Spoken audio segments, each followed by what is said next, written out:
Adlaw nga Biyernes karon mga kaigsuunan, petsa 18 sa bulan sa Marso tuig 2022. Ang pagbasa kinutlo gikan sa Ebanghelyo sumala ni San Mateo, kapitulo 21, bersikulo 33 ngadto sa 43 ug bersikulo 45 ngadto sa 46. Si Jesus mingon, "Pamati kamo og laing sambingay. May usa ka tawo nga yutaan nga nagtanom og mga paras. Gikural niya kini og nagkalot siyag lungag nga giukanan sa ubas ug nagtukod siyag pasilunganan sa gwardya. Unya, gipasaupan niya ang iyang parasan ug bilangyaw siya. Sa ting pamupo na sa ubas, gipadala niya ang iyahang mga ulipon ngadto sa mga saop aron pagkuha sa iyang bahin. Apan gidakop sa mga saop ang mga ulipon.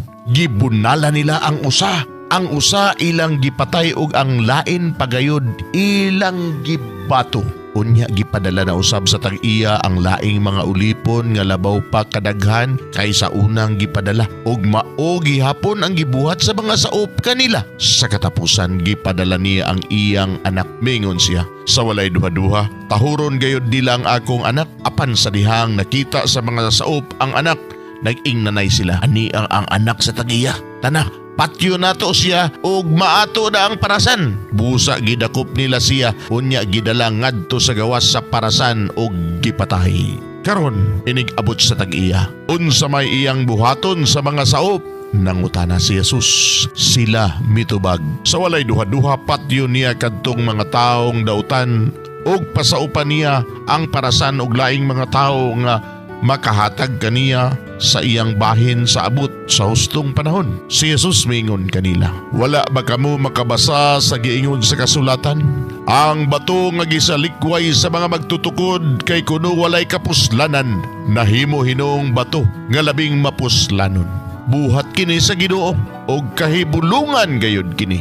Ug midugang pagsulti si Jesus, "Busa sultihan ko kamo nga ang mga panalangin sa paghari sa Dios kuhaon gikan kaninyo og gihatag ngadto sa mga tao nga makahatag og maayong mga bunga." Nakabati ang mga kadagkuan sa mga pari ug ang mga Pariseo sa mga sabingay ni Jesus ug nasabtan nila nga sila ang gipasabot ni Jesus. Busa naninguha sila pagdakop kaniya.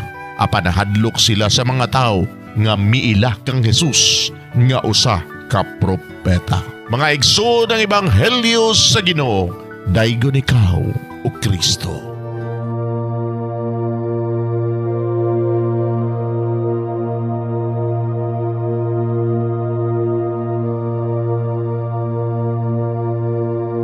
Pagampo sa dili pa magsugod sa trabaho. Magampo kita sa ngalan samahan sa Anak ug sa Espiritu Santo. Amen. Langit mo namong Amahan, sa among pagsulod nining trabahoan, among gidala ang imong presensya uban kanamo. Among gipamulong ang imong kalinaw, imong grasya, imong kaluoy, ug ang imong perpektong hanay sa among mga trabaho. Among gipadayag ang imong gahom labaw sa tanan, diha sa mga butang nga among mahimo, masulti, mahuna-unaan, ug mahukman sulod nining adlaw. Ginoo, nagapasalamat kami sa gasa sa kinabuhi, niining bagong adlaw, niining kahigayunan nga kami nakasulod sa trabaho ug mamahimong parte niining nga grupo. Salamat sa mga gasa nga imong gitugyan kanamo. Hamong gamiton kini diha sa pagimaya kanimo. Hatagi kami sa kusog ug kadasig sa pagbuhat sa among mga trabaho. Panalangini ang among mga proyekto, mga ideya ug kusog, aron sa ingon bisan sa pinakagamay namong mga kalampusan, magahatag kini sa imong himaya. Ubani kami Ginoo sa among pagtrabaho nining adlaw. Puna kini nga lugar sa inspirasyon ug kusog. Tabangi kami nga magtrabaho isip usa ka grupo nga mapakita sa usag-usa ang kamaayo. Himuha kami nga maayo nga makabot namo ang mga butang nga kinahanglan namong buhaton.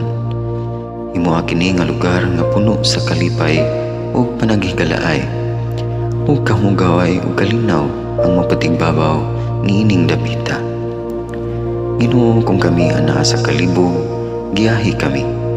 Kung kami muwadaan sa kadasing ug paglaom, dasiga kami.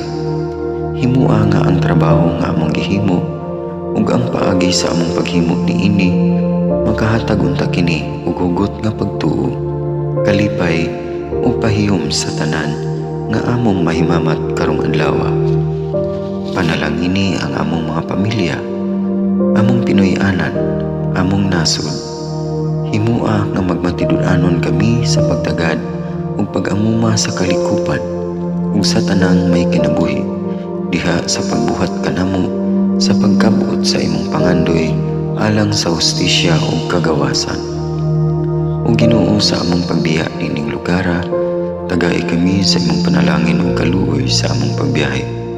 Panalangini ang among mga pamilya ug Pinoy-anan nga anaon ta sa maayong kahimtang sama sa among pagbiya kanila. Ginoo, salamat sa tanang butang nga imong nabuhat, sa tanang butang nga imong gibuhat ug sa tanang butang nga imong buhaton pa. Sa ngalan ni Jesus, among giampo diha sa tumang pagigugma ug pagpasalamat. Amen. Sa ngalan sa Amahan, sa Anak ug sa Espiritu Santo. Amen.